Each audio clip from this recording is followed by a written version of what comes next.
Ah, good evening. My name is Adam Arwood. They call me the Zotmeister. This is Throwback Thursday. Ah, it is time to party like it's 1999. Topic this evening, the NeoGeo Pocket Color. How is everybody? Everybody having a good evening? The intro tune, by the way, is the intro music from E-version. Or more accurately, the thank you for the host. Always greatly appreciated. Captain Howdy.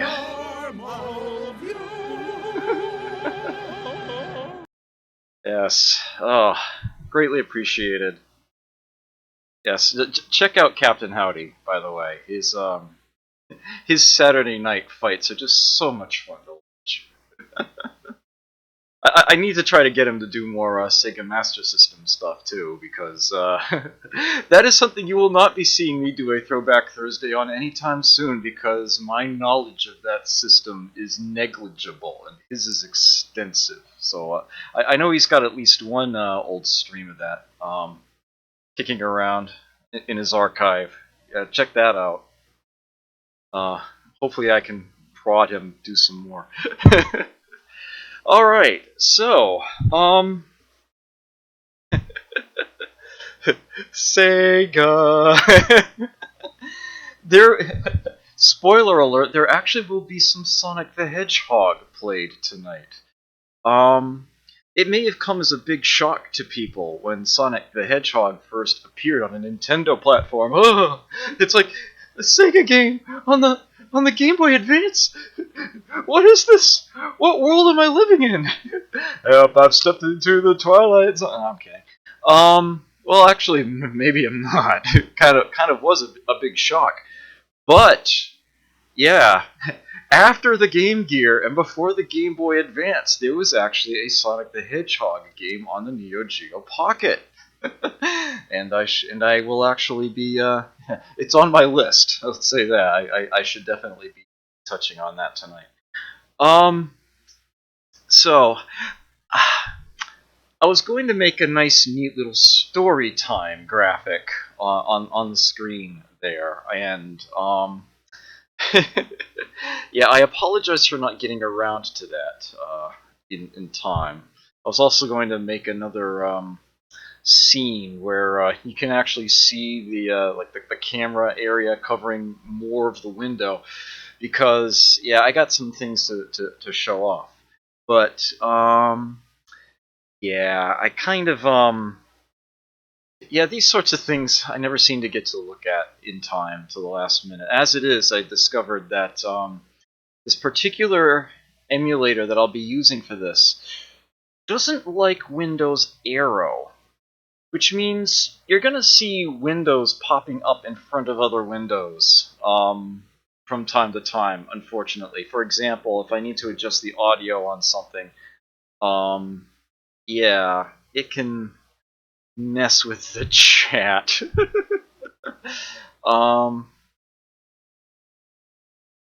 The whole layering is is thrown off. So hopefully I'll manage to keep things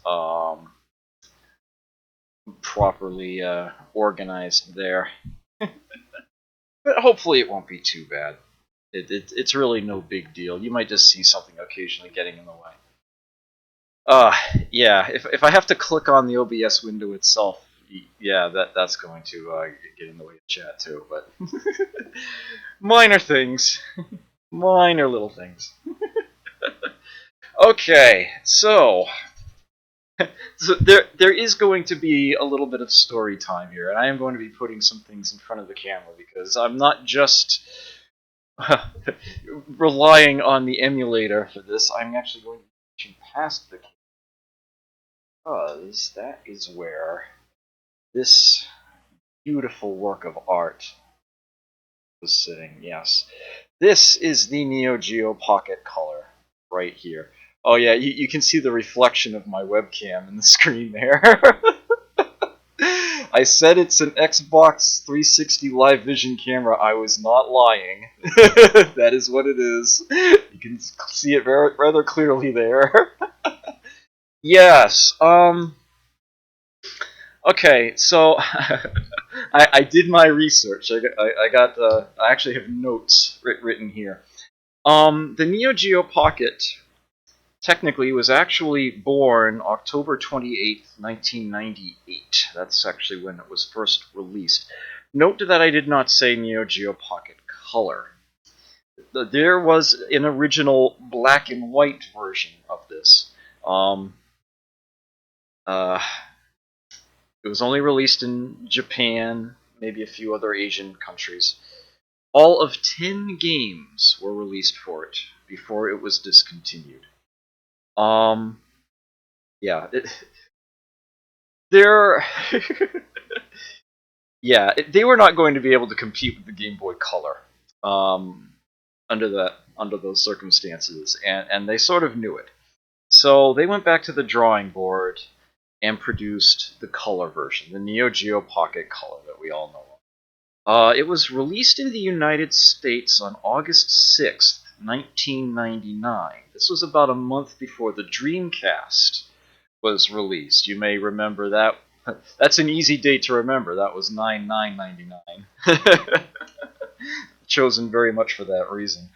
So that kind of gives you a certain time frame of it.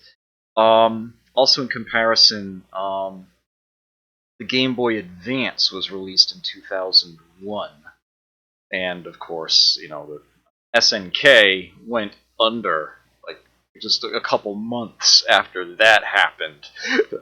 So you can sort of get the sense of the time frame there. I had the interesting position, as it were, of being an employee at a retail store in their electronics department when this came out. So I was actually selling these to other people, as well as buying one myself.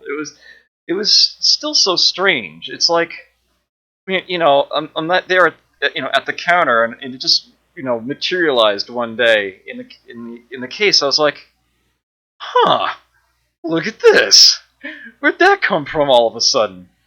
Now, I never had a Game Boy Color. I've mentioned this before, and I was a bit late in getting a Game Boy Advance. Glad I ultimately did, because I love the thing. As a matter of fact, let me put this back up here. What the camera is sitting on right now is my collection of Game Boy Advance manuals. Just thought I'd mention that, actually. And what the D-Right back paper is sitting on top of is DS manuals. Oh yeah, this is in excellent condition. This still very much runs.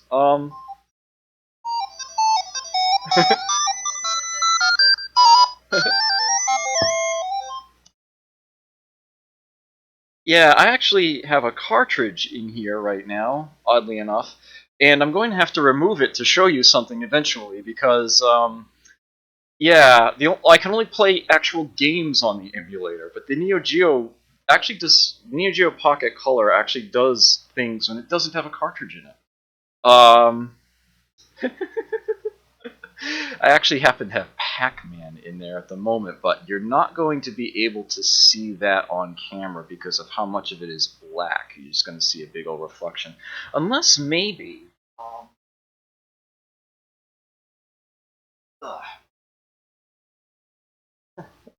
Let me get this fancy flashlight out here. Maybe, just maybe, if I get some light directly onto the screen. Yeah, there you go. Yes. It should be clearly recognizable as Pac-Man. There we go. We don't have a whole lot of fancy technology here, but what we do have, we make it work. We make it work well. We improvise, we adapt, we overcome. All right, yes. So NeoGeo Pocket Color here. Um,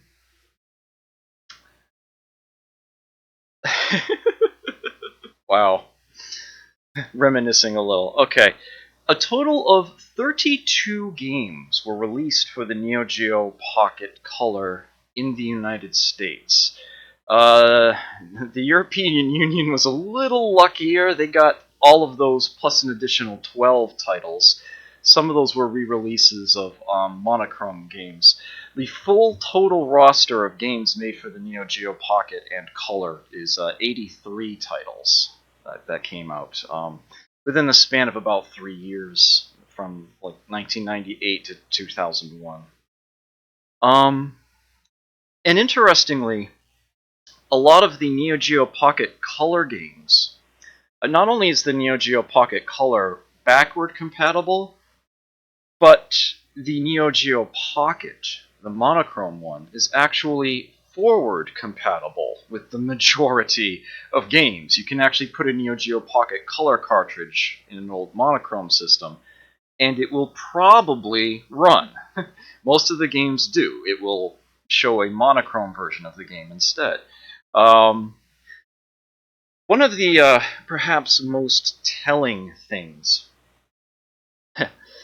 although this could be considered largely as a failed console, sort of relegated to history, it was rather sort of influential and very memorable. First thing, I'm going to put this in front of the camera again. Look at this.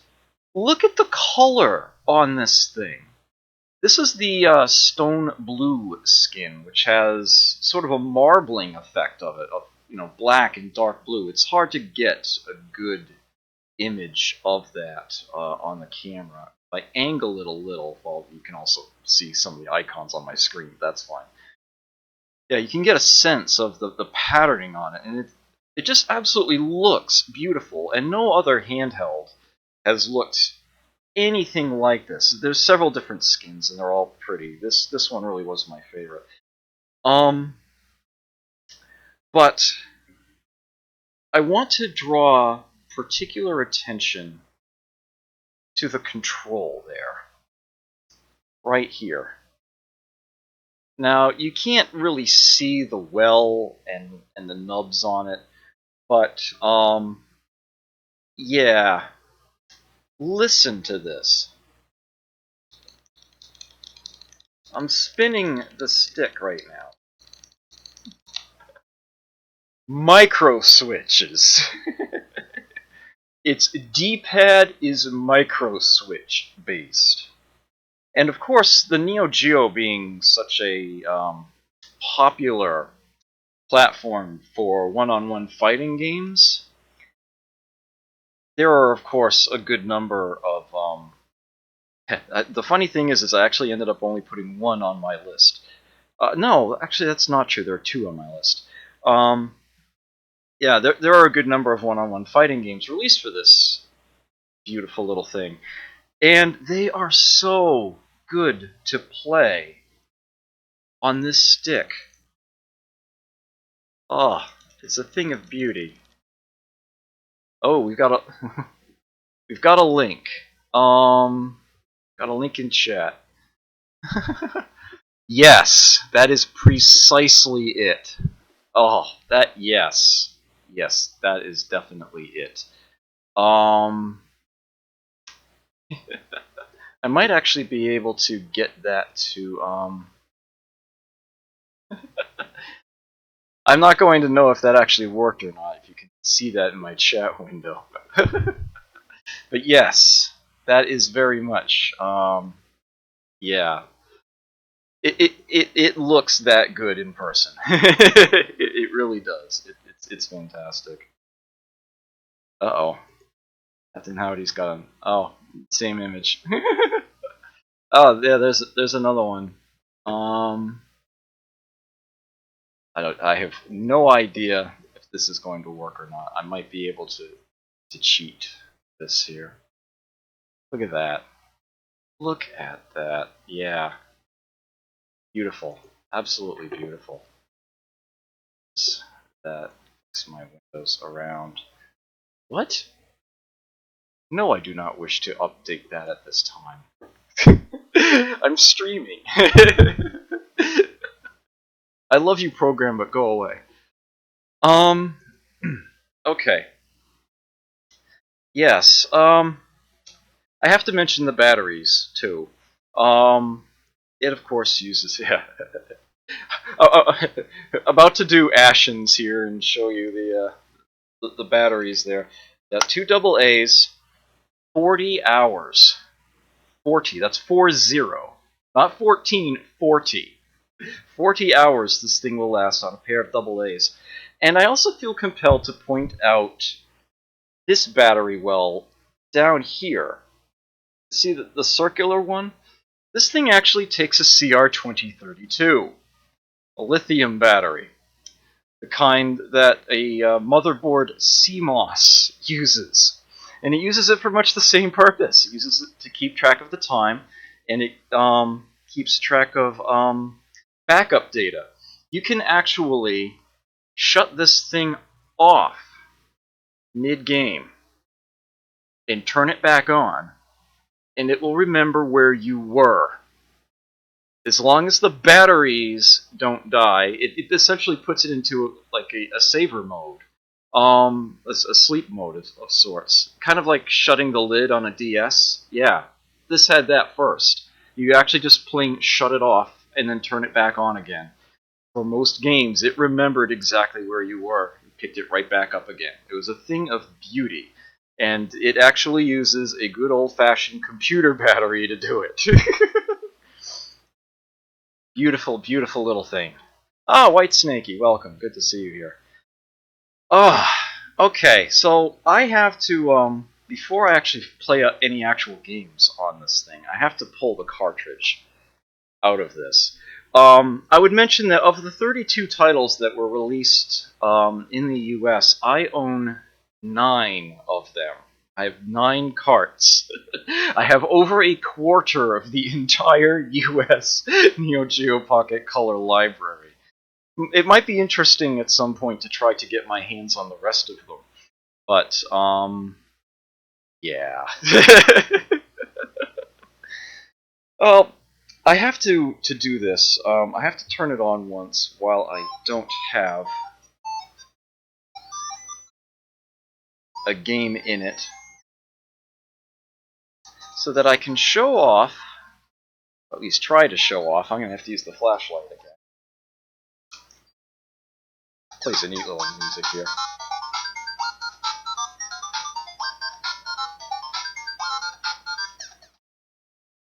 Yeah, let me shut that off again, and let me see if I can get the boot screen showing for you, because I don't think the emulator is going to show that.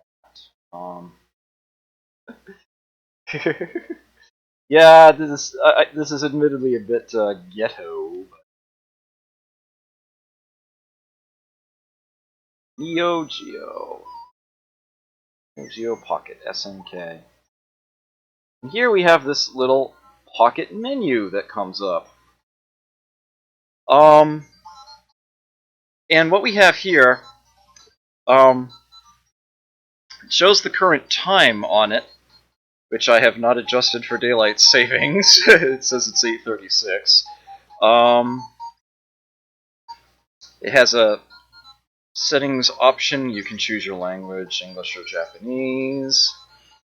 And for monochrome software, you can actually choose a color scheme: red, green, blue, actual monochrome, black and white, or classic, which is essentially brownish shades, kind of like the original system. And of course, setting the system date and clock. There's a calendar on here. There's world time settings. If you want to see what time it is in a different time zone, for whatever reason, that's an option here. You can select the area: London, Rio, New York, Mexico, Moscow, Hong Kong, yeah, all over the place. And you can even, daylight savings, you can make the setting there. You can use it as an alarm clock. I've actually done this. There have been times where this is more convenient than my watch. And perhaps most entertainingly, there is a horoscope option on this. You put in your birth date, it knows what your zodiac sign is from that, and then it gives you your ratings for the day. Apparently, on a scale from 1 to 5 stars, today my money is 2 stars, health is 4, romance is 3, and general is 3. I have no idea how it calculates any of this, but it's something on there, and I felt compelled to mention that. Show it off, as it were. Right. As far as the actual game playing is going, yes, I am not going to be holding this in front of the camera, as you might imagine. Thank you very much. I greatly appreciate that. Love this thing. Love this. But yes, I shall have to be relying on the chill stream and its sensitive D-pad to substitute here. Is Australia in there? Oh, I believe so. Oops, hold on. I put Pac-Man back in. This is just like a Game Boy Advance. It's an open cart slot, so usually you'll want to leave a game in there. London, Rio, New York, Mexico, LA, Hawaii, Tokyo, Hong Kong, Bangkok, Moscow, Athens, Paris. No, actually. I would expect to see Sydney, but no, I actually don't see Australia listed there. That's a shame. Oh well. Since you asked, I looked. Sorry about that. Okay. With that safely returned, actually, come to think of it, I should show you what the cartridges themselves look like while I'm at it. This is its relative shape. See, here's the Pac-Man cart. If you would like a good comparison, let me grab a Game Boy Advance cart.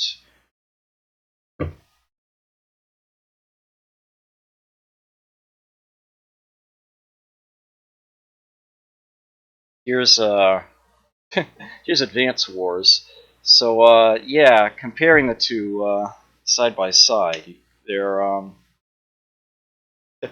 the Game Boy Advance cart is just ever so slightly wider, and the NeoGeo Pocket cartridge is decidedly taller. Get the that's you get the sense of how they feel.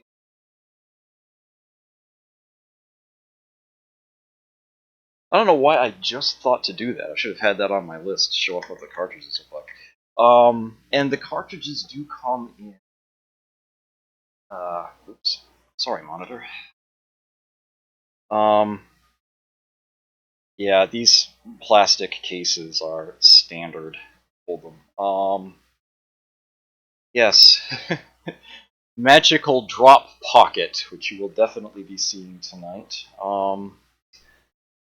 Dark Arms, Beastbuster 1999, which is actually intended as a follow-up to the arcade shooter Beastbusters, which you might recall.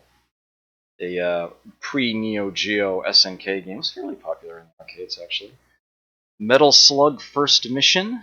There is a second mission as well. I don't have that. Oh, this game though. This game though. You can't read it. I know you can't read it. Pull it out of its plastic case. You still can't read it. It's the Match of the Millennium. One of my favorite fighting games of all time. Bar none. Yes, for the Neo Geo Pocket Color. It's better than a lot of arcade fighters. Bust a Move Pocket, or Puzzle Bobble Pocket if you live in a smarter country. The King of Fighters R2. R1 was a black and white game, was never released in the US. Neo Turf Masters! And last, And certainly not least, as I've probably spent more time playing this one than all the others. Well, actually, no, probably not all the others combined, because Magical Drop Pocket and the Match of the Millennium I've invested sizable time in. Card Fighters Clash. This is the Blue Label SNK version. My brother also had a NeoGeo Pocket Color, and he of course had the Capcom version. He and I did a lot of playing against each other and trading there. Fantastic, fantastic stuff. So, yes, those are my 9 actual carts. Let me get those safely put away before I forget. Go. So, lots. Did they make any strategy games for the NeoGeo Pocket Color? I don't believe so. There are definitely some puzzle games, and there was an RPG or two. I don't have much experience with Biomotor Unitron, but I know that it's out there. I want to say it plays like a roguelike, and those always tend to be fairly strategic. But as far as, say, like a tactical role-playing game, no. As far as I know, there's never anything of that nature in their library. But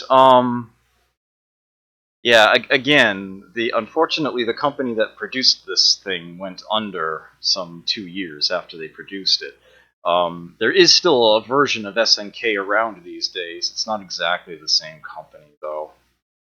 But yeah,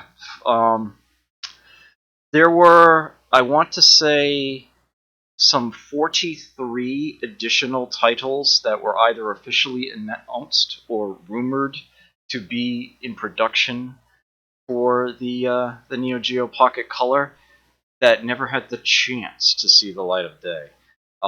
There was definitely going to be quite the interesting variety of titles coming for it, but as you might imagine, with SNK going under and the Game Boy, and it never really managed to get the traction that it needed. There's far too many people invested in Pokemon apparently to really make a significant dent against the Game Boy Color market.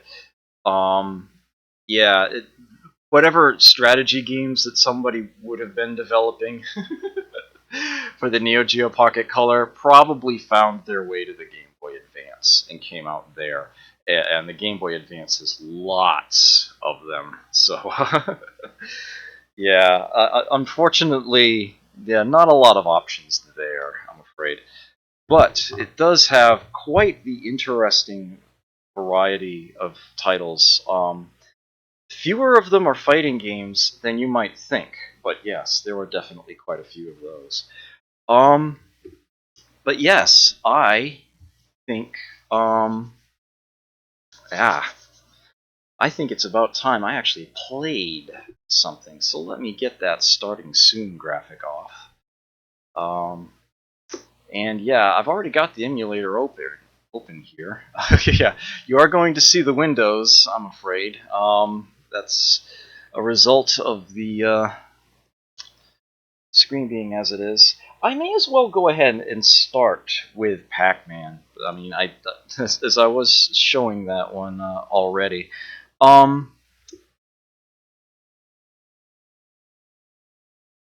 we go. There's this odd little flashing as it comes up. Now, there is something of great significance in this version of Pac-Man. Ooh.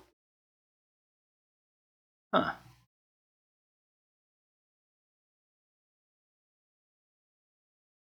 I am not getting a good frame rate here. I'm not sure why. Um. Huh.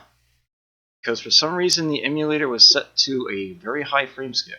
I have no idea why. There we go. It looks a lot better, doesn't it? Running nice and smooth. Okay.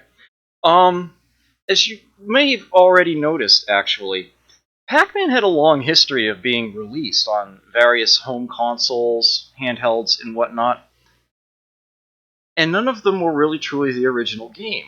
This is immediately noticeable just by looking at the maze itself and how many dots it has. Not even on the SNES. You may recall that Pac-Man 2: The New Adventures has unlockable versions of Pac-Man and Ms. Pac-Man in it. Yeah, the mazes have like half the dots.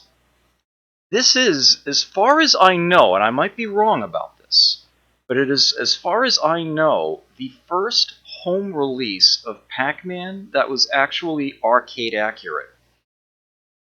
Which, in and of itself, is a rather sizable milestone to point out. As you can see, it has the arcade, pixel perfect intro there. And it does have two graphic modes. You saw earlier the one that scrolls around. Everything is pixel perfect to the arcade. And as far as I can tell, all the arcade patterns work. It's actually an accurate version of the arcade game. Oh, encoding. Come on, encoding, work with me. Damn. Always an emulator, right? But it also does have this mode where you can see the entire playfield at once. And it scales down the graphics, but it's still running the arcade code as far as I know. All the patterns still seem to work in this mode, it's just that the graphics have been rescaled to look differently.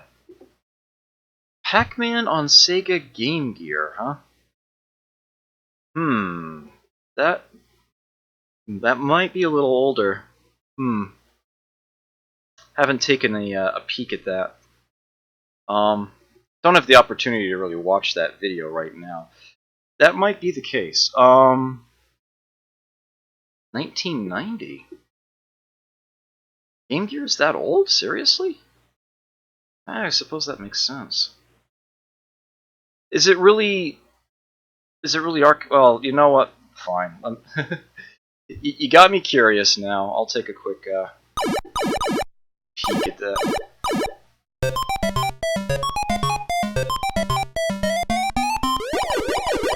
Yep, missing dots. Missing dots. You can tell very clearly if you look at that video. Yep. That is not arcade perfect, Whitey Snakey. You can tell very clearly.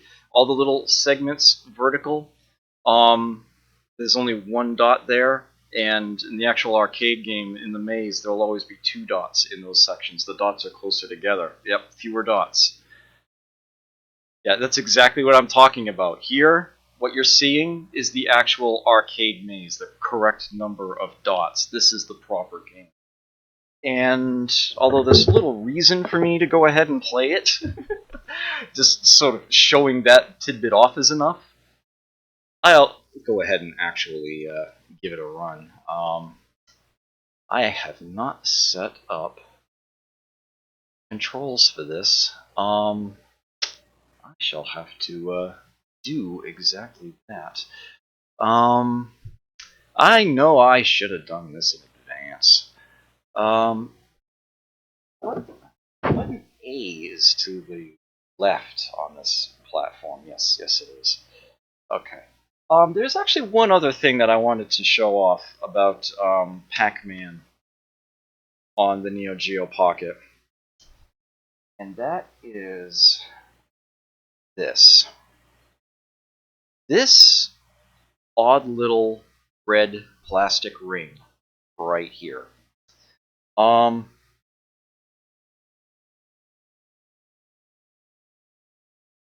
It's a little hard to see on camera, but its width is not constant. It's actually thicker.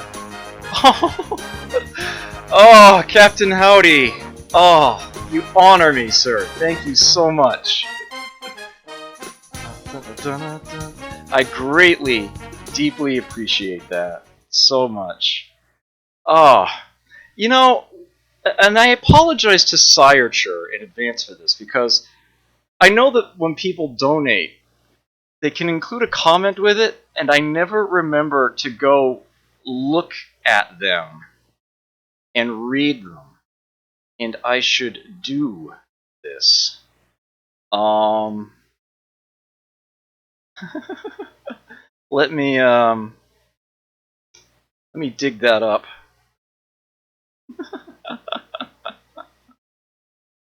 Yes, never forget to play. Thank you so very very much for that. I deeply appreciate this so much. Thank you. Yes, I do, and that will in fact help me. Yeah, my dream for a capture card. It's living. It is definitely alive. Greatly appreciate that. Thank you. Swift Rage. Is that a? I finally got someone else to use my tagline. Yes, so happy to see that. Okay, I will. Oh, that's right. I disabled that stupid back page thing. All right. Let me get that out of the way. So what this thing is? Oh, I got my finger stuck in it. What you probably can see on camera is that it has a little nub at one end that sticks out like that. And this is what you do with it. It's intended to be stuck in the controller well around the stick. You position that nub so that it lines up with one of the notches along the orthogonals on this thing, and you can push it into place. And what it ends up doing is, like I said, its thickness isn't constant. When you line it up this way, the stick is prevented from moving diagonally. You can only, yeah, you always hear 2 clicks at the same time. I'm not getting up and left out of it. I'm only getting up or left, never both, as I move it back and forth. So it actually turns your 8-way controller into a 4-way controller. Perfect for Pac-Man. And to get it back out again, well, that's why it has a tab. You just pull it out. Such a simple, little, generic, non-mechanical thing they came up with to make this the ideal handheld Pac-Man device. Such a fantastic thing. And in case you were worried about breaking or losing that plastic ring, they gave you 3 of them. There are 3 of them in the box. I still have all 3 of mine, amazingly. But yeah, it's such a fantastic job. It fits in there perfectly, and it does the job amazingly well. You would expect it to, cause rubber pushing and that the stick wouldn't function properly, but no, it runs nice and smoothly. It does an amazing job. And yeah, it's a thing of beauty. Okay, so let me see if I can get button 0, but alright, so that's probably all set.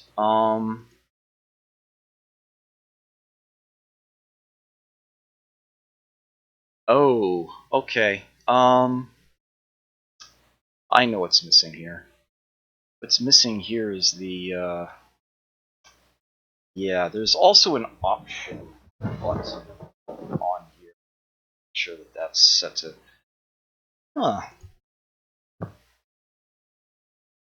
there we go. Okay. Yeah, I was afraid of that. Yeah, it's not looking at the D-pad, and I don't seem to have an easy way of turning that on. So, joy to key it is. Arrow keys enabled.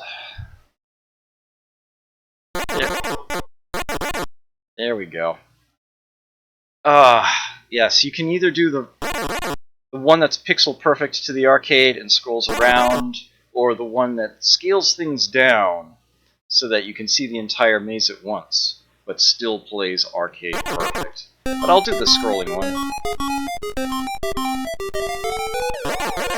The sound, as perhaps you've noticed, isn't exactly perfect, but the play of the game is.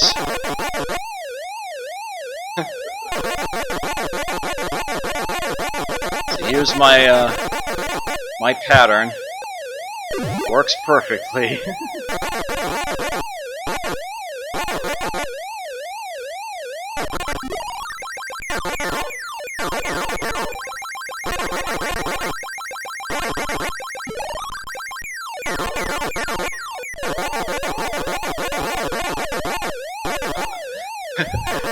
I need to remember.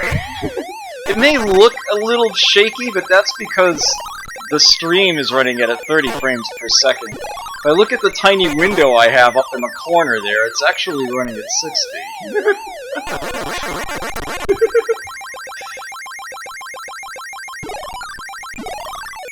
Yes, this is definitely a harder.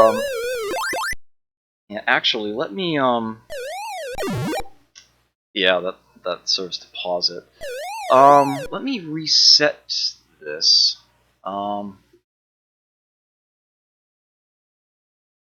Okay. Show the full screen version real quick. The difficulty here. Oh. The difficulty is I am having an encoding overload again.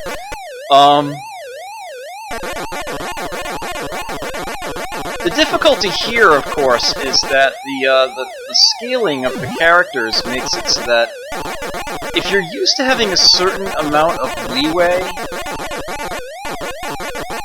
well, everything is still arcade perfect, but nice. There's a Kong. What you do need to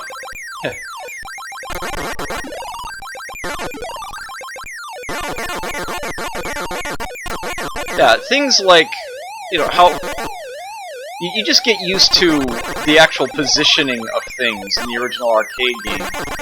You know, you have these sorts of visual cues. If you're used to running certain patterns, you might actually be better off with the scrolling version. You'll probably know where the enemies are anyhow. But yeah, it's also it's not that hard to get used to. It has both modes. It serves both purposes quite well. And again, as far as I know, when it first came out, it was the best, most accurate version of Pac-Man available for any platform.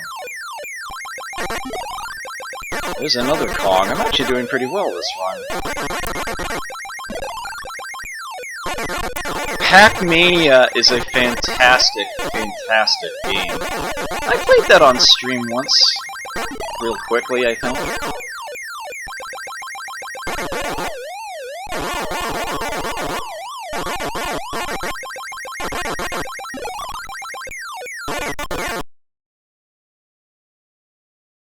And yes, the cutscenes are here.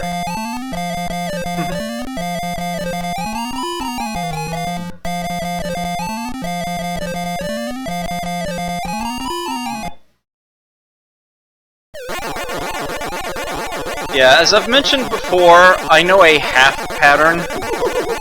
I start every single level the exact same way. It works every single level.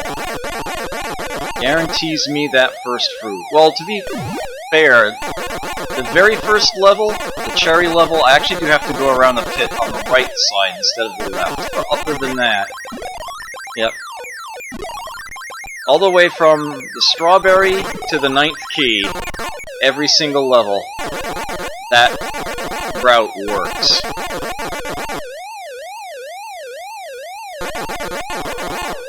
Incidentally, if you ever do want to learn Pac-Man patterns, Neil Chapman has a website with a bunch of them, and I have confirmed that they work very, very well. I actually learned a 9th key pattern. I haven't retained it, but in order to earn one of the achievements for Pac-Man Museum on the Xbox 360. I ended up learning Pac-Man pattern.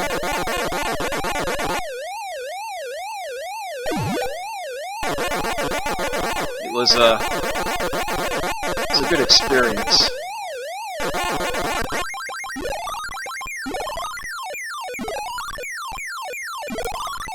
Kong. Yeah, you will not see a perfect Pac-Man out of me anytime soon. At all. But, I do know a few things. I've been playing the game long enough, I ought to.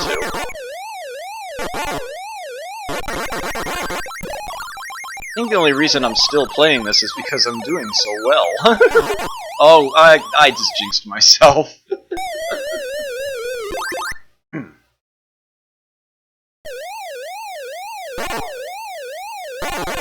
Yeah, my level of skill at the game is such that I am definitely better off being able to see the entire maze at once. And I do have some experience playing with this way, with the graphics shrunk down, so it's not so bad. But someone who has patterns memorized would almost certainly prefer the other version. And it certainly looks nicer.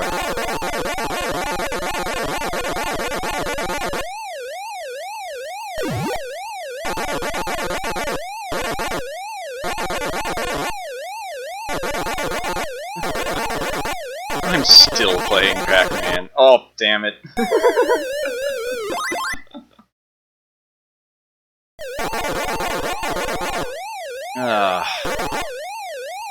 Let's wait for the others to come out. Oh, not anymore.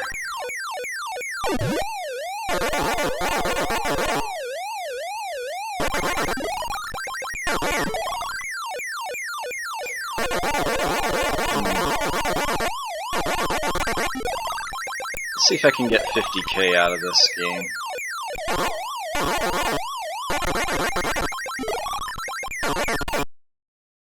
There is also the fact that I have 3 more hours to fill, and there are only so many games for this platform. I might actually end up calling things shorter than I usually do, and instead, tagging on something else at the end of my stream. It won't be Throwback Thursday, really, but, it'd be interesting, maybe. I sort of have something in mind, but again, we'll see.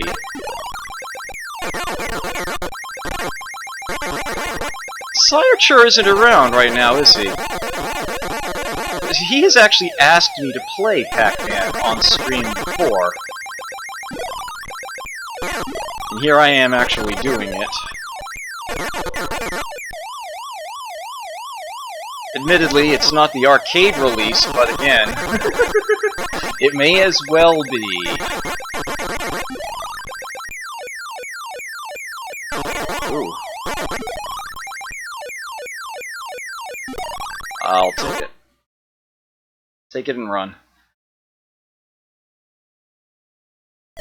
Made it to the melons, huh?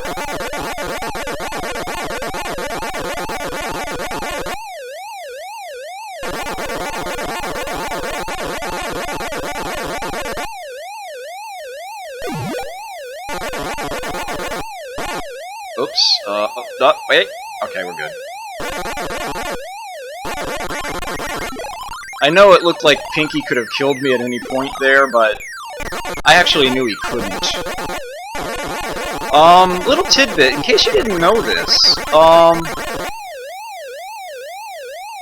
the movement of the ghosts is actually something that's been very well determined at this point.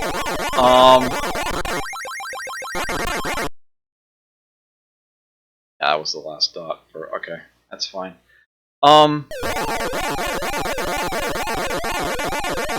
The ghosts go between 2 different modes. You can tell when they switch modes because all of them simultaneously reverse direction.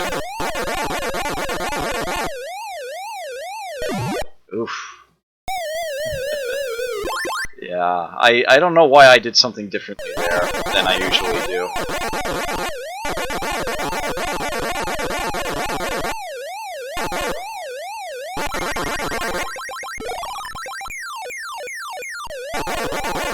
Ooh.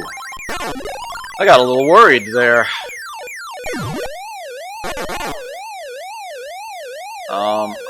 Damn it.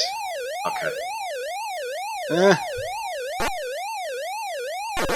Bugger off, Inky. Ugh!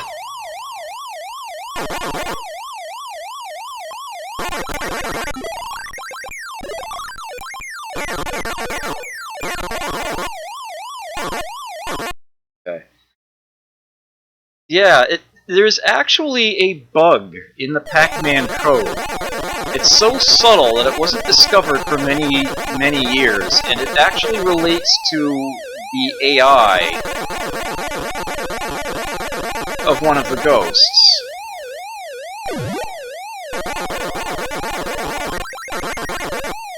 Whoa, whoa, whoa, whoa, whoa. Okay. Oh, I ran into him! Damn it! If I had waited a moment, I'd have been fine. First Galaxian level, that's not too bad for me. Alright, yes, so that is Pac-Man on the NeoGeo Pocket Color, which is, as far as I am aware, the very first home release of Pac-Man that is literally arcade perfect.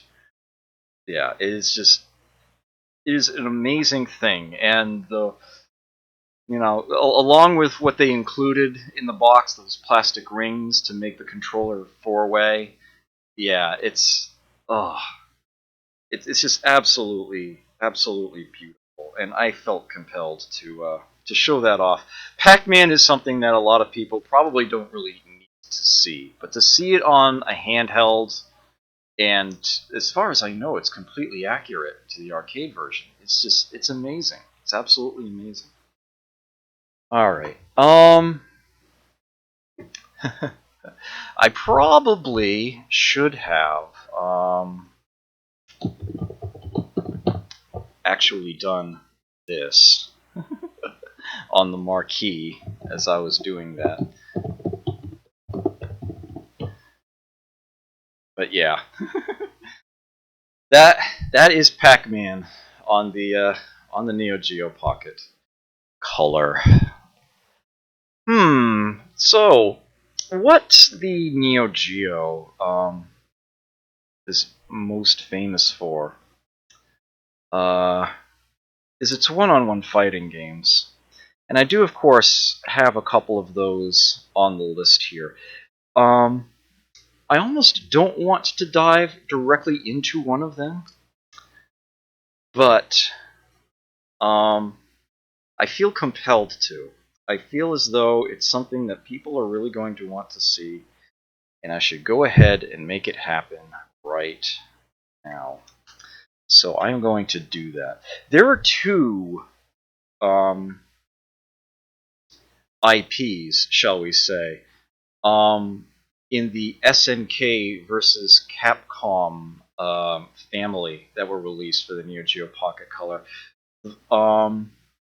There was the fighting game, Match of the Millennium, and the card battle game, Card Fighters Clash.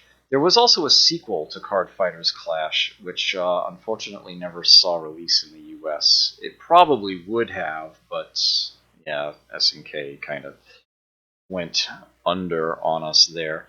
Let me load up, since I'm sure, I know we've got some fighting game fans in the list there, and I don't want to tease people here, so I'm going to just go right ahead, dive straight into Match of the Millennium.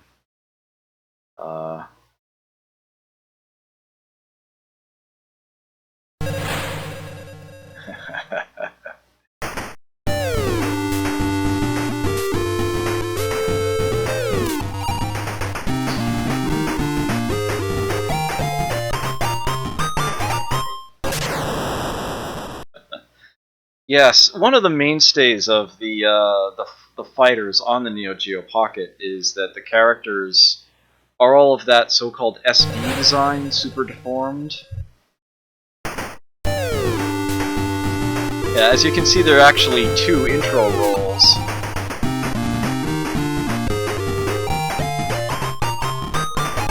One focusing on Capcom characters and the other on SNK.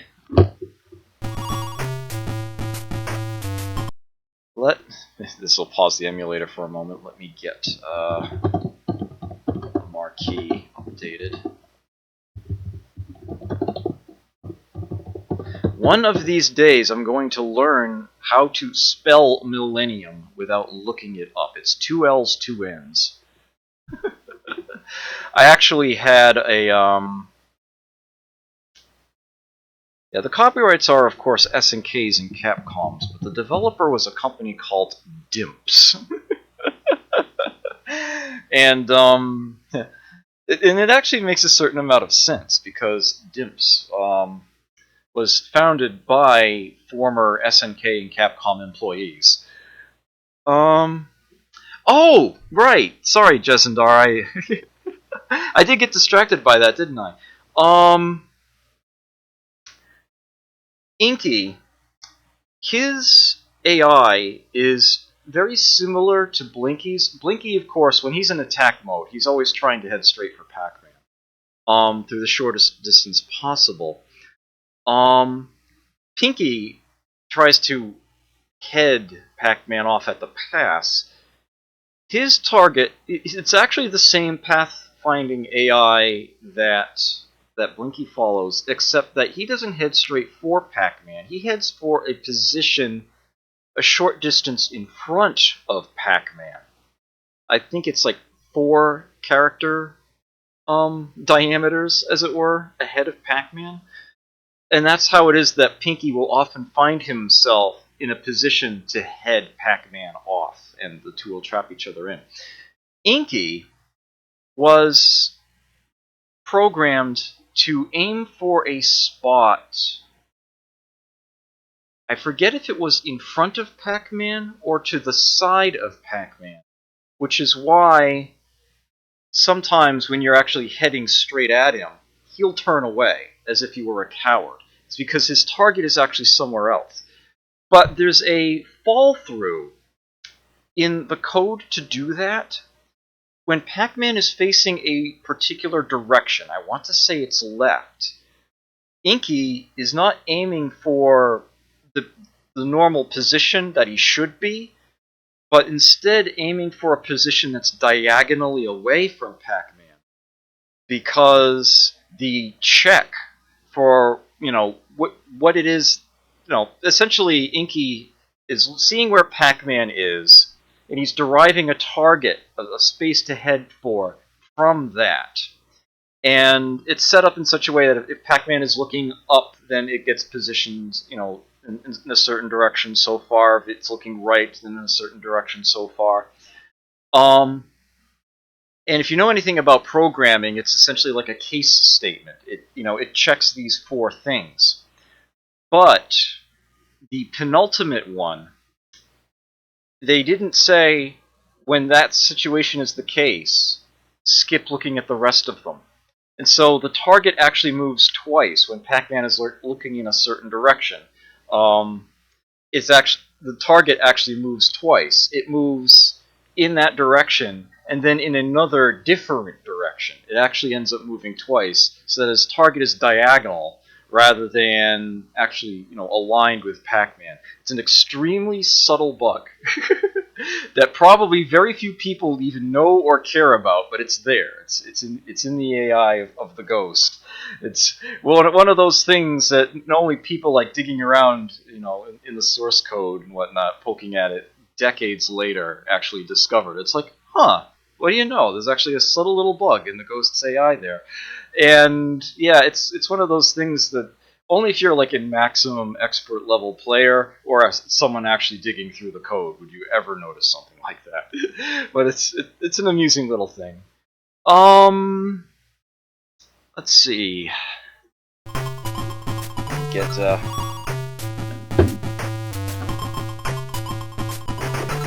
audio does sound a little off on the emulator here. It sounds a little slow.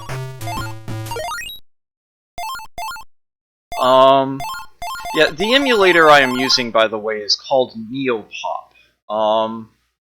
Something I've had kicking around for a long time. There may very well be new versions of it. I haven't looked. As far as the actual play of the games is concerned, it runs extremely well. But it could probably use a little more work in the audio department. I was hoping that BizHawk would actually run NeoGeo Pocket Color games by now, but it actually doesn't. I may end up looking for better options, because I have the feeling I will be playing more NeoGeo Pocket stuff later on. But for Throwback Thursday, I'm basically just showcasing things for the most part. Hopefully it should do just fine. These defaults ought to be okay. Now, there are just so many little modes to this. Man, it has been so long. You can create a custom character, a custom team, tag team. Yes, there are 3 different ways of playing this. As one-on-one matches, 2-on-2 tag team matches where you can swap out who you're fighting with at any given time, and 3-on-3 matches, King of Fighters style. You don't switch out until, you know, someone gets knocked out. The next one comes in to take their place. And yeah, you might remember, this is back in the day when you would pick your groove, pick your, sort of your personal fighting engine, as it were. Capcom vs. SNK 2 has that whole groove selection thing. You can create custom grooves as a point system for different engine options. Yeah, here you've got much the same thing going. You've got 3 separate choices. One that's combo-oriented, one that's counter-attack oriented, and one that's super move-oriented. And I actually don't remember the mechanics between them. These empty spaces that you see are additional unlockable characters.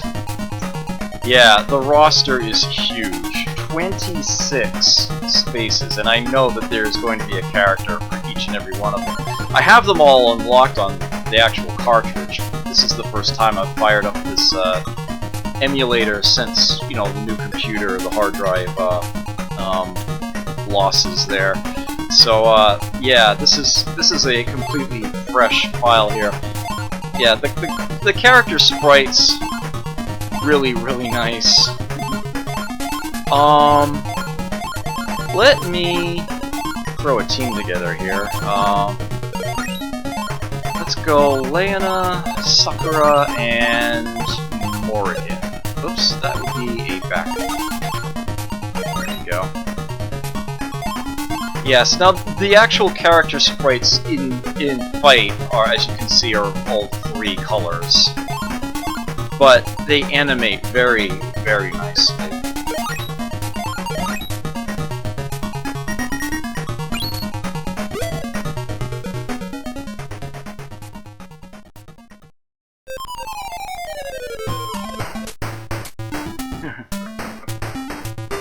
Quotes and everything.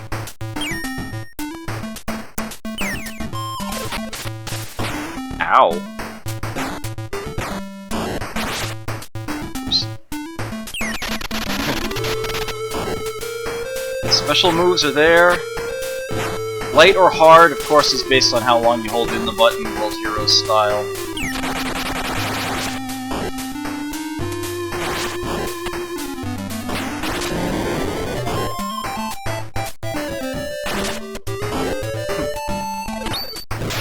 Ah!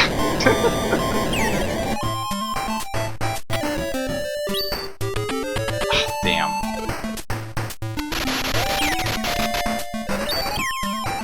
Yes, she does have the earrings in this one, but...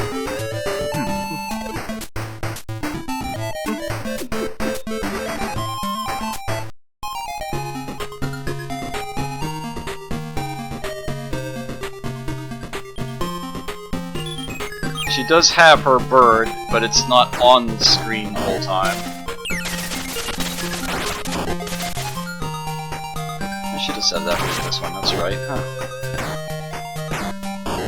It's been so long since I've played this. It really does very much feel like the classic NeoGeo fighters. The controls are all there, they work incredibly well. The adjusted sprites still doesn't mess with the game at all. The fighting mechanics are very much there. Ooh, I just realized how loud this is. Turn that down a little.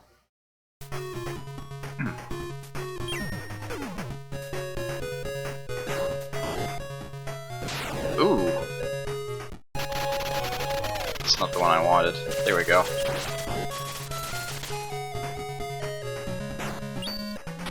Ah! I tried. Yes, she does still go Archie. Palette swap and everything. She just taunted me. Really? Boom.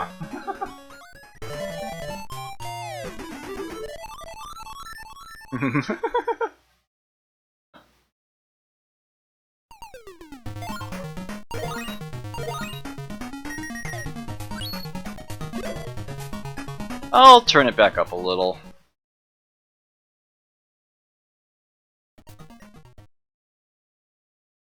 I'm not talking all that much anyway.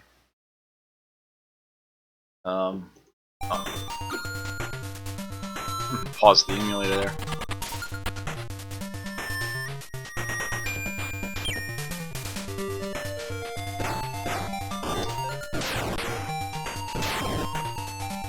Ooh. Damn.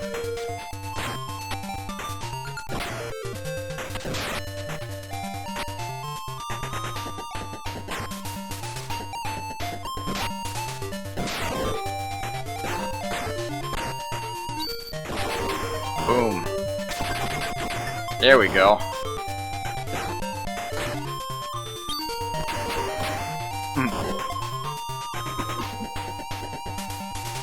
Muscle and fitness. Welcome. Bring it on.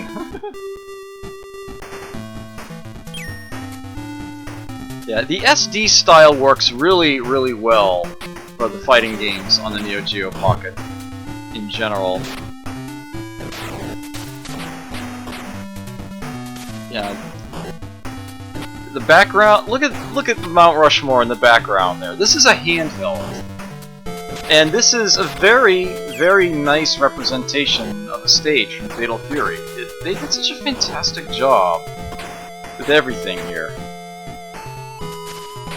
Admittedly, you know, the fighting sprites are all of 3 colors, but they animate so well, you really don't even notice.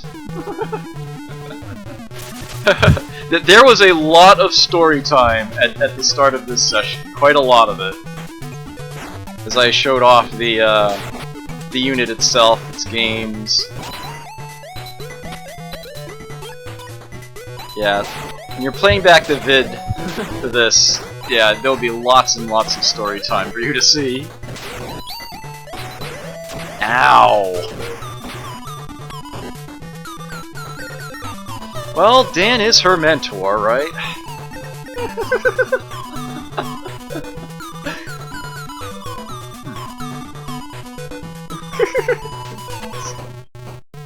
The fact that they put all the special moves in there.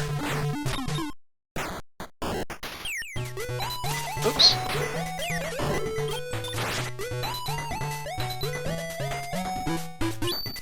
There we go. I only got one tiny piece in there. Ow.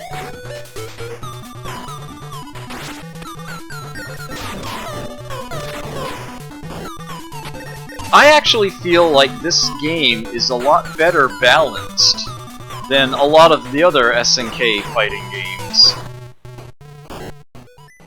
Now, I'm sure that Captain Howdy will back me up on this. Yeah. There are a lot of broken characters in King of Fighters games. They feel a lot more fair here. Mighty One won the second match.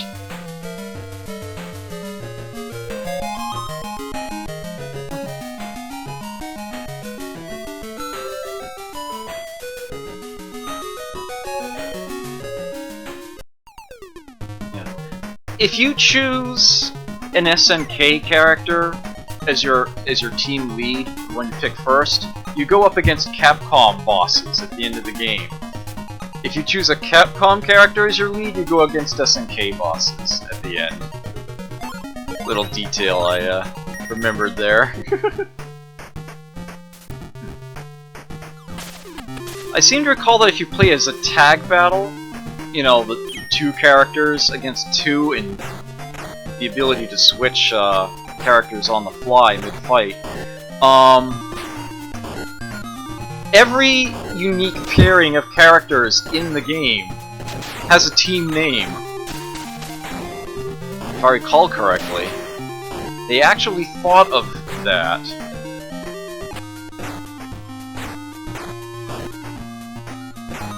Hopefully I'm right about that. We'll show that off in a bit.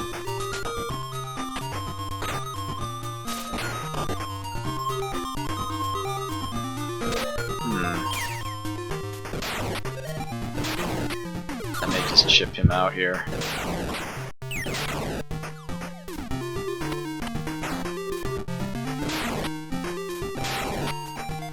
You're being obnoxious, saying you. Here we go.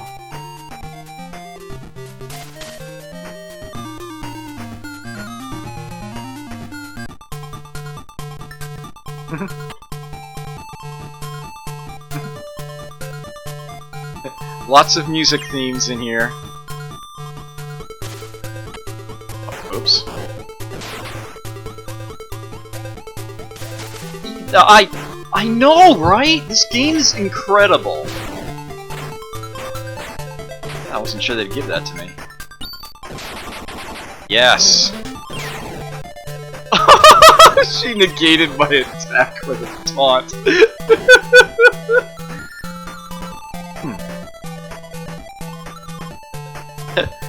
Were you AFK, Captain Howdy? This is the match of the millennium. SNK versus Capcom.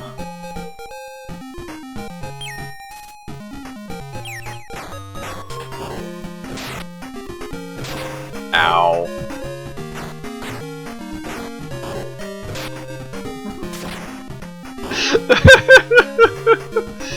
I don't drink, I don't smoke, I don't do drugs, I play video games. Oh, that's not a problem, Captain Howdy. It's... just asking. Just checking on you.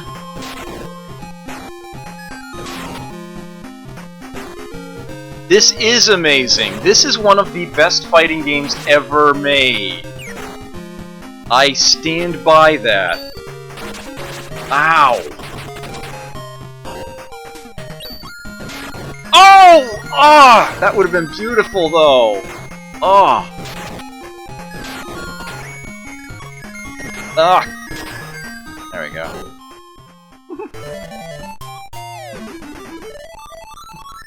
I just love your tacky fashion. They put so much personality into this.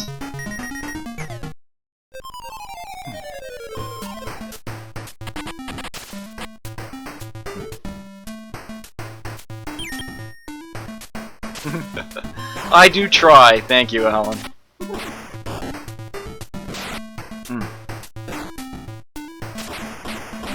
There we go. Yes! Do that! You should play this on Saturday Night Fights. You will not be disappointed.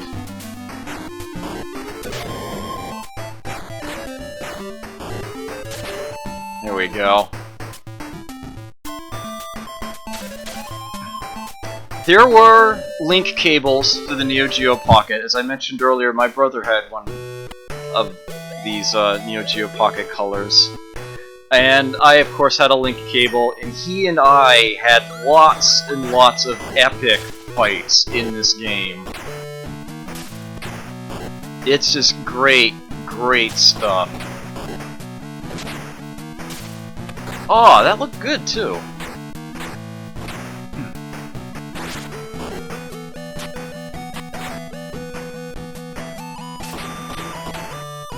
There we go.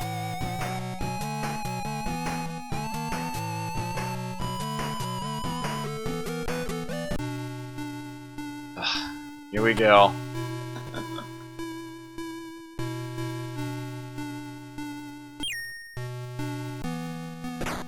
There was another cable released for the NeoGeo Pocket Color that I happen to have. A cable for linking games to the Dreamcast. In much the same way that the Game Boy Advance and GameCube have a similar linking capability.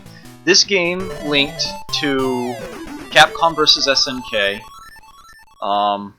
the original, for the Dreamcast, and allowed for the Dreamcast game unlocked certain things in like a credit-based system, and progress here can be essentially copied over to that game to give you unlocks there a lot faster.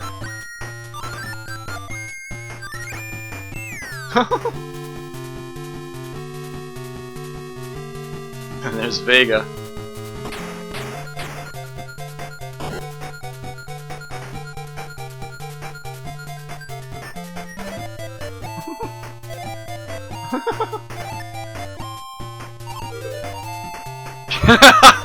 Move, cannon fodder. Note that this is a one-on-one fight, despite this being team mode. Play Polybus, sir. And so, yeah, so they set up rivalries between the Capcom and... Oops. The pause button by accident. Set up rivalries between the Capcom and SNK characters. Unsurprisingly, Leona gets Guile. Oh dear. Okay. The way that the characters have been, you know, SD'd, I think actually makes the game feel better. The play balance, the, you know, the screen area, the attack ranges and whatnot, I swear it actually works better than most fighting games. Ah! I was hoping I could sneak past that one.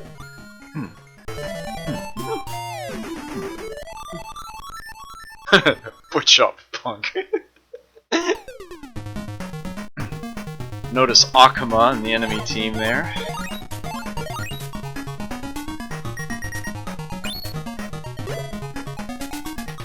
I'm not sure if Australia ever got the NeoGeo Pocket Color. Krauser's stage. And his music.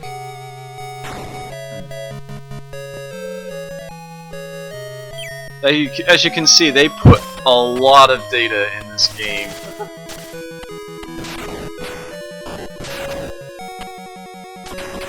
Ow. Ugh. I should remap where that button is. You know what? I'm gonna do that right now. Bear with me for a moment. Yeah, that's not going to be button 2. That is a bad idea. Button 8, I think it is.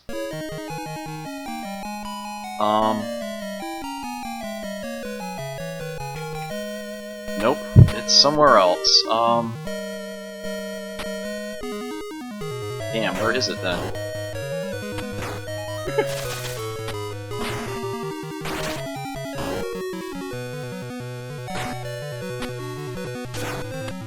Ah.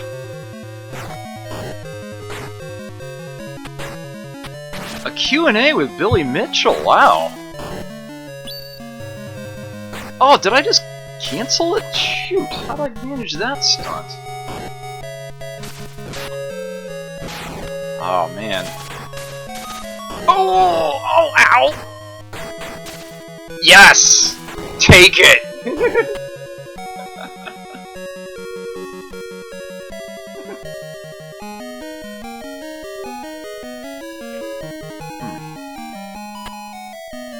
So which button did I actually end up putting it on to?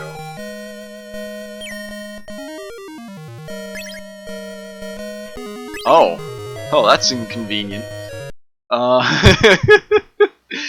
Don't. Oh, that's right. No wonder. That's right. The first button is button 0, Adam. 0, 1, 2, 3, 4, 5. Okay, it should be button 7 then. Yes, okay, that's where I wanted. Some programs count the first button as button 1, some as 0. It's unfortunately inconsistent.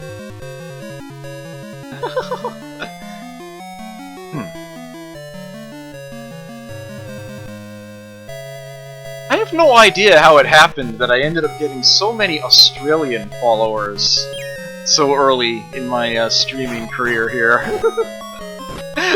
But, yeah.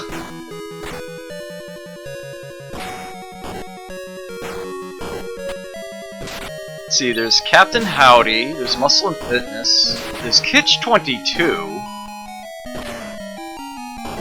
who lives in Japan, but is definitely an Australian. They followed you. Oh, that's a shame. Well, it's a damn fine thing that we've got emulators, isn't it? Actually, there's sort of a sad story when it comes to my brother, and his NeoGeo Pocket Color, because, his house was robbed, a little while back. He's got a security system now, but, he still has the unit itself, but all his games for it were taken. There we go.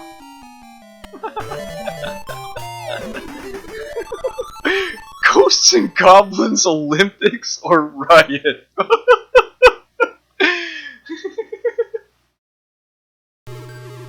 Of course we're not done.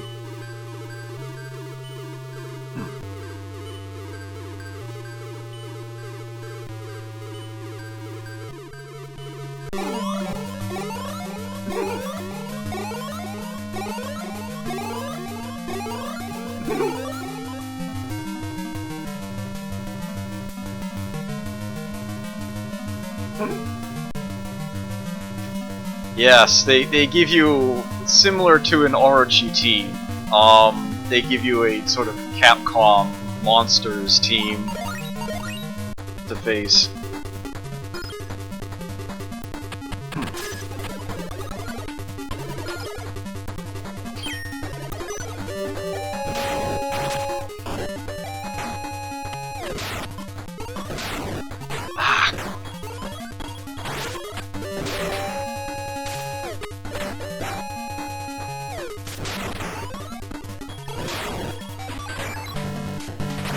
Ow. Uh-oh. Back off to minimize block damage on that one. Ah!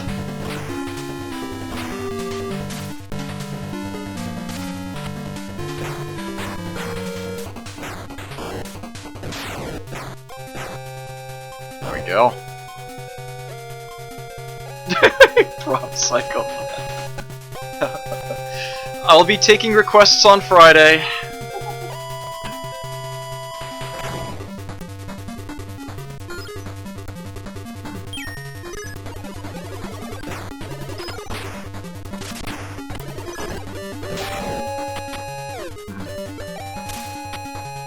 Yep. This is Throwback Thursday. I show off a theme each week. And tonight, the NeoGeo Pocket Color is it.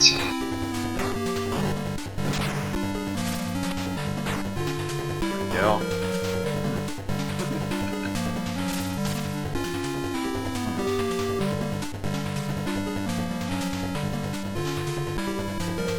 The Giefer.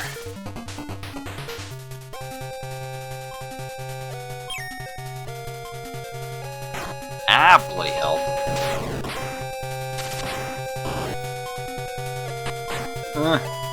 Oh, that could have been unpleasant.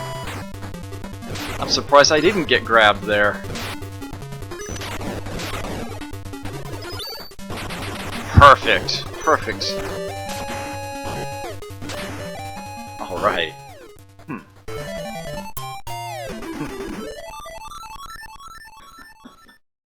It's been so long.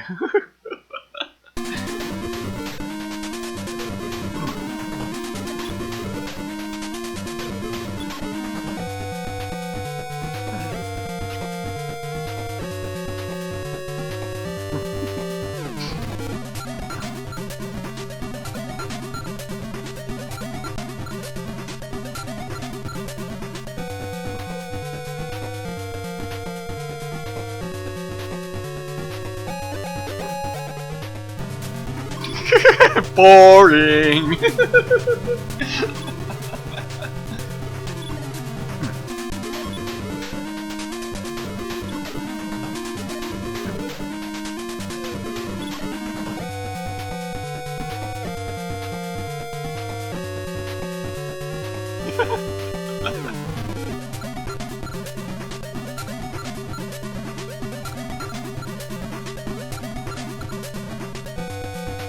Yep. Bison and geese.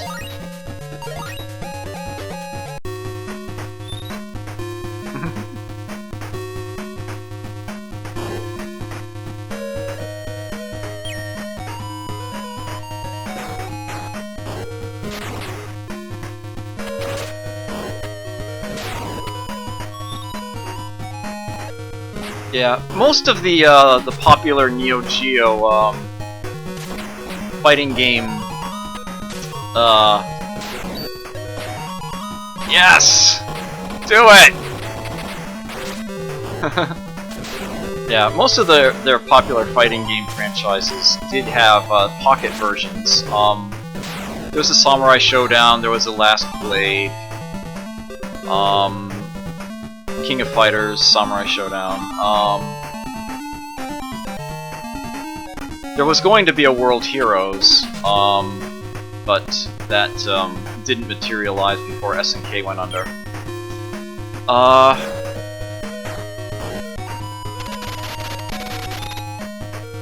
But yes, the SNK versus Capcom Match of the Millennium game here, by far the greatest of them all. I'm probably not going to play it, but there is also SNK Gals Fighters, with an almost all-female roster. Iori couldn't resist. He disguises himself as a woman to compete.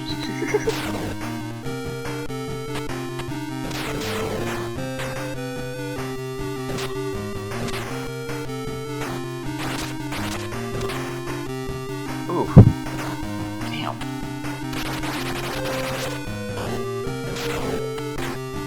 Yes! Ah! I keep trying to warp through projectiles with that, and it probably doesn't work. Yeah, it's Iori in a skirt. Actually, I might fire up the game anyway, just so you can see that.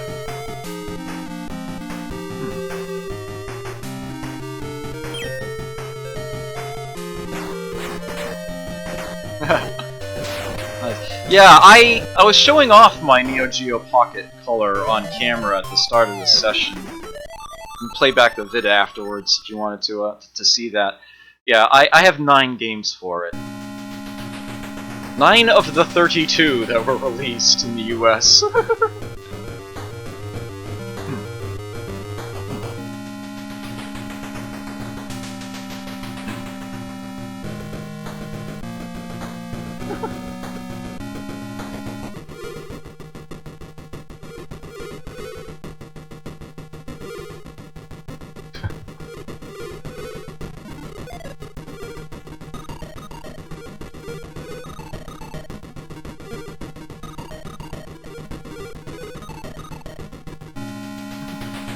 So, should we be not looking at that image? Oh, it's from Samurai Pizza Cat, sorry. Change of plans. Kill this freak. Evil Ryu, ladies and gentlemen.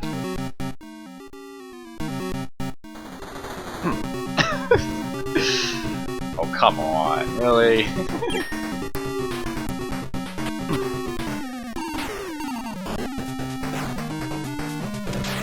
Ooh! Right, this guy is like stupid good.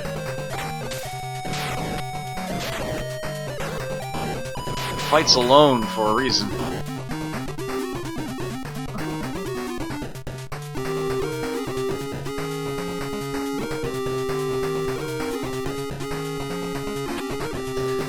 If you've seen The King of Kong: A Fistful of Quarters, Brian Koo is the one who goes around telling people there's a Donkey Kong kill screen coming up.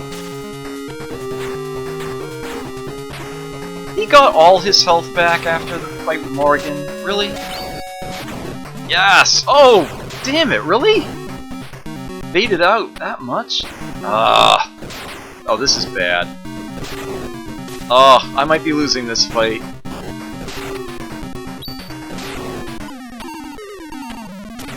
Ow. Yep. Alright, Lana, let's see if we can figure this out.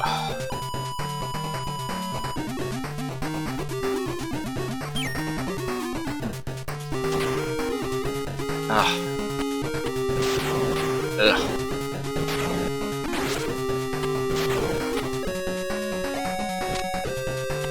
Ugh. Oh!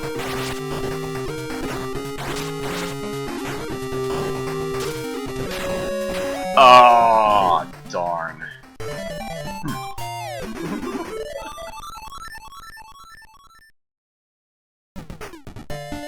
Oh well, I guess I'm not showing off the end tonight. Oh, yeah, this...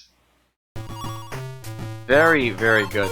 Now, you may have noticed so many other options listed here.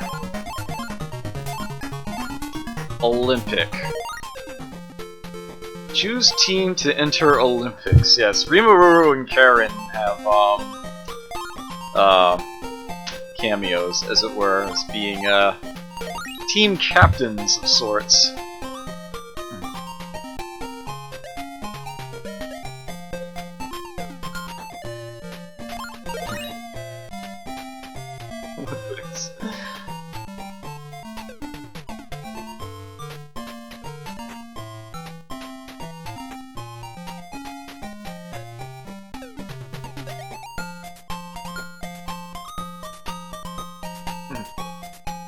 Yeah, some games have survival modes, or other little tournament bonuses.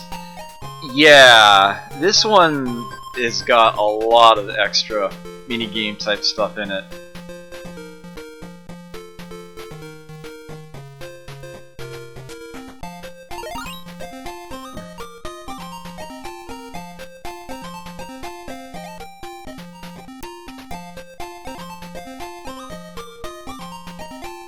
Yeah, there are lots and lots of unlocks that you can get here, and if you link the game up to a Dreamcast, yeah, Capcom vs SNK, you can get things unlocked there very, very quickly if you're doing well here.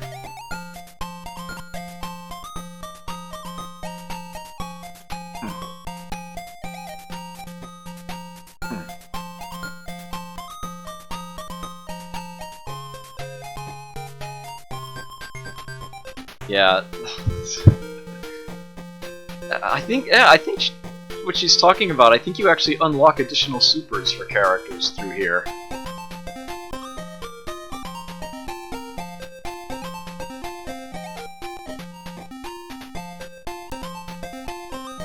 You can actually, you can only choose SNK characters if you go here, but you can when you leave this mode and come back in, you can do things on the Capcom side as well.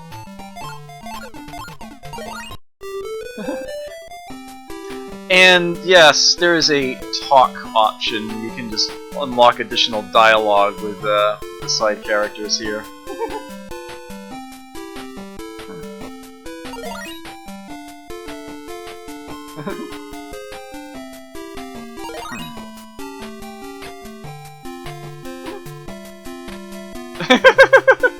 That's not gonna hurt. Yeah, every character has an additional super move that you can unlock. And they require a certain chunk of points to do so.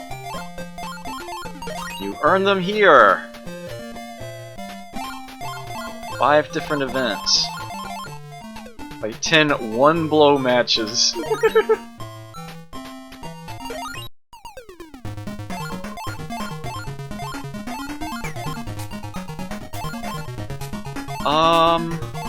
Actually, Nakaruru is probably gonna be really good for this. Yes, unlockable supers.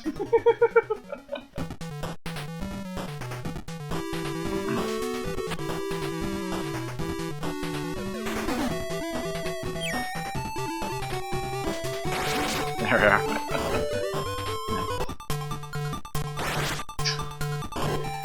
This move should get me through a good portion of these characters here, actually.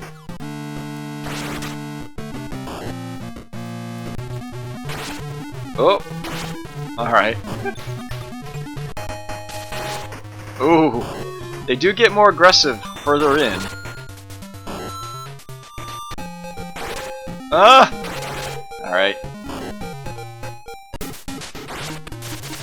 Ah! Darn!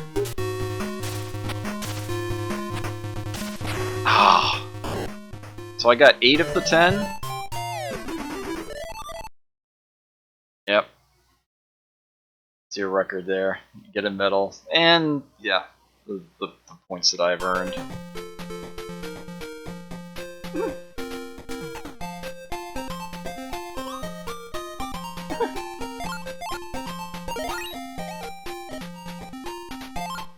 Try to beat 100 oncomers in this endurance event.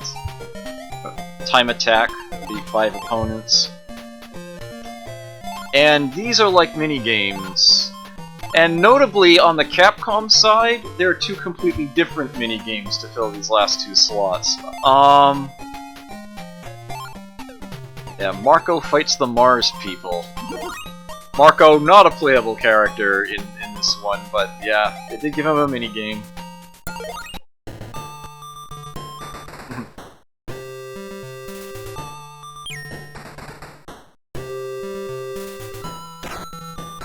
This, of course, plays like the bonus rounds in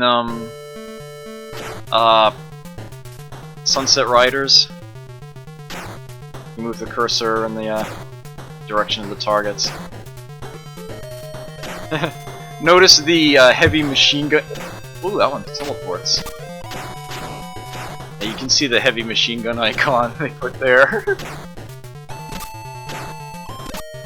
Not that Marco ever needed to reload in the arcade game, you know, Metal Slug, but what the heck. So there is a lot of content in this title. I mean a lot of it. Ah, damn. They're starting to pick up here.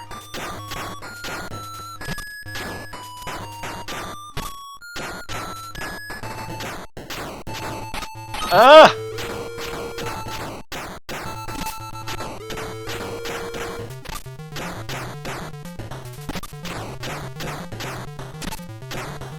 Whew. It has been quite some time since I've played this, by the way. Quite some time.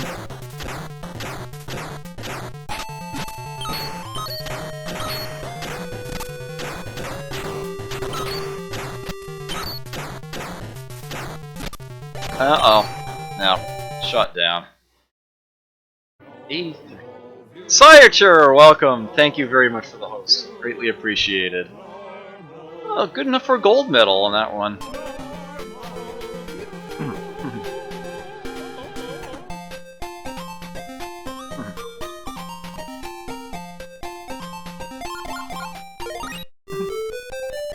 Begin the meeting. What happened? Another meeting? You're so weird. Lost your nerve? No way. Good. Better be confident in yourself and go for it. Look at a record, right? You know, your confident nature lends its own. Alright. Huh? Giving up? Well, no, but yes. He's a real loser. Yeah, and when I load it back up again, I can go on the other side. Want to begin or hear about some Olympic?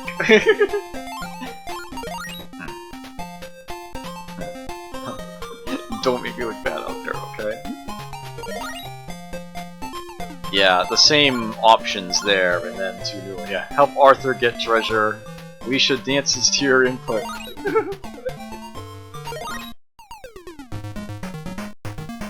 Yes, there is a DDR mode. And it has 6 different tracks, all character background musics. Let's go for Akari's.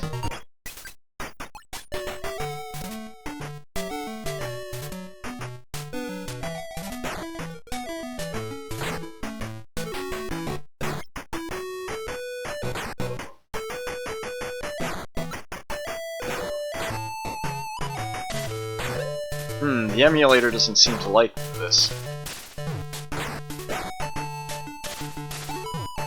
Ah. Ah.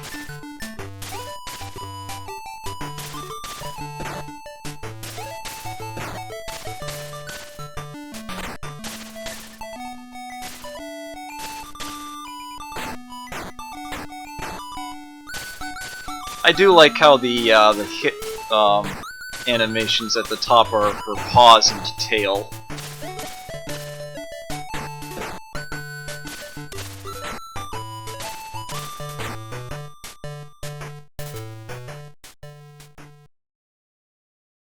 Yeah, the emulator isn't exactly perfect, but it gets the job done.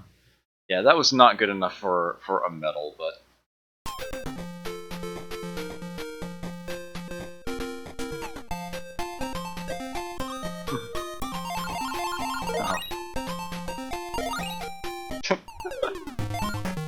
Yeah, and there you've got your versus mode and your practice mode there. An entry lets you essentially set up a quick character set there. Oops.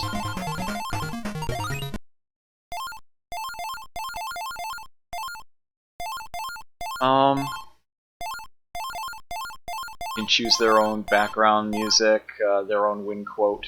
I think you can change their name to...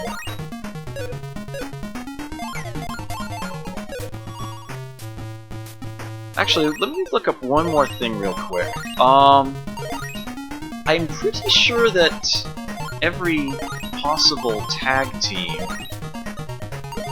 has a unique name. No, it's just edit tag. But there are some special teams that have tag names.